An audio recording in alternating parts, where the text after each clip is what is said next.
बदल जाएगी अब योगी की टीम, ब्राह्मण सियासत के बाद बदलेगा सियासी सीन। दिल्ली से आई बड़ी खबर, लखनऊ के बीजेपी खेमे में टेंशन, अब होकर रहेगा बदलाव। ब्राह्मणों की बैठक का दिखा सियासत में असर, कट गई सोशल मीडिया से लेकर सियासी गलियारों में गदर।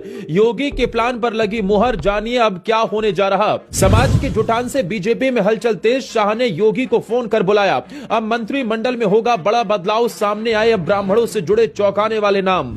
ब्राह्मण सियासत के बाद क्या सियासी सीन पूरी तरह पलटने वाला है, ये सवाल अब चारों ओर गूंज रहा है। लेकिन खबर है कि लखनऊ की हवा बदली बदली सी नजर आने लगी है। सत्ता के गलियारों में फुसफुसाहट तेज है, क्योंकि दिल्ली से आए इशारों ने यूपी बीजेपी खेमे की नींद उड़ा दी है।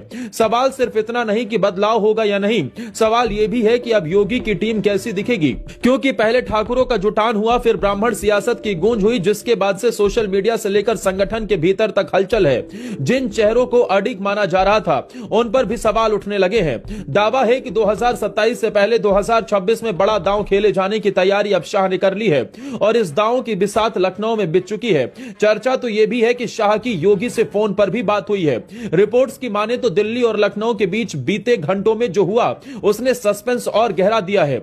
यूपी बीजेपी के नए अध्यक्ष पंकज चौधरी और मुख्यमंत्री योगी आदित्यनाथ के बीच लंबी बैठक हुई। इस बैठक में संगठन महामंत्री धर्मपाल सिंह और संघ से जुड़े वरिष्ठ पदाधिकारी भी मौजूद रहे। चर्चा का केंद्र साफ था, योगी मंत्रिमंडल का नया स्वरूप। संकेत साफ है कि मकर संक्रांति के बाद योगी कैबिनेट का विस्तार हो सकता है। अभी योगी सरकार में 54 मंत्री हैं, नए साल में यह संख्या 60 तक पहुंच सकती है। मतलब साफ है, 6 नए चेहरों की एंट्री और कुछ पुराने चेहरों की विदाई तय मानी जा रही है। हाल के दिनों में ब्राह्मणों की बैठकों ने सियासी तापमान बढ़ाया, सोशल मीडिया पर बहस तेज हुई, संगठन के भीतर भी संदेश गया। बीजेपी ने संकेत को हल्के में नहीं लिया। सूत्रों की माने तो अब कैबिनेट विस्तार में सामाजिक और क्षेत्रीय संतुलन सबसे बड़ा फैक्टर होगा। ब्राह्मण समाज से जुड़े कुछ नए नामों की चर्चा तेज है। हालांकि पार्टी का फॉर्मूला वही रहेगा, चेहरे बदलेंगे, वर्ग वही रहेगा। ब्राह्मण की जगह ब्राह्मण चेहरा, कुर्मी की जगह कुर्मी चेहरा, राजपूत की जगह राजपूत चेहरा। लेकिन इस बार चेहरों के साथ संदेश भी बदलेगा। सबसे मजबूत नाम जिस पर लगभग मुहर मानी जा रही है, वो है भूपेंद्र चौधरी, पूर्व प्रदेश अध्यक्ष और पश्चिमी उत्तर प्रदेश के बड़े जाट चेहरे। सूत्र बताते हैं कि भूपेंद्र चौधरी का दोबारा मंत्री बनना तय है। वो पहले भी पंचायती राज्य मंत्री रह चुके हैं। ऐसे में संगठन और सरकार के बीच संतुलन बनाने के लिए उनकी वापसी अहम मानी जा रही है।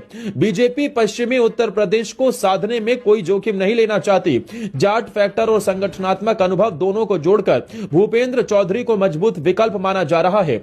यही वजह है कि उनका नाम सबसे आगे चल रहा है। इस बार उम्र भी बड़ा फैक्टर बनेगी।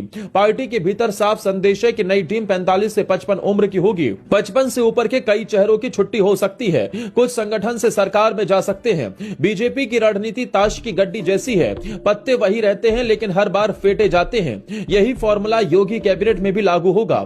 देखने में लगेगा कि ज्यादा बदलाव नहीं हुआ, लेकिन अंदर खाने समीकरण पूरी तरह नए होंगे।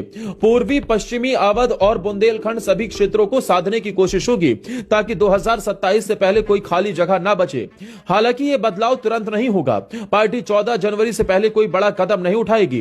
कारण साफ है, 20 जनवरी को बीजेपी का नया राष्ट्रीय अध्यक्ष बनने वाला है। अभी नितिन नवीन कार्यकारी भूमिका में है। राष्ट्रीय अध्यक्ष के ऐलान के बाद ही पूरी प्रक्रिया तेज होगी। उसी के आसपास मंत्रिमंडल विस्तार की स्क्रिप्ट फाइनल होगी। यही वजह है कि लखनऊ में टेंशन है और दिल्ली से लगातार नजर रखी जा रही है।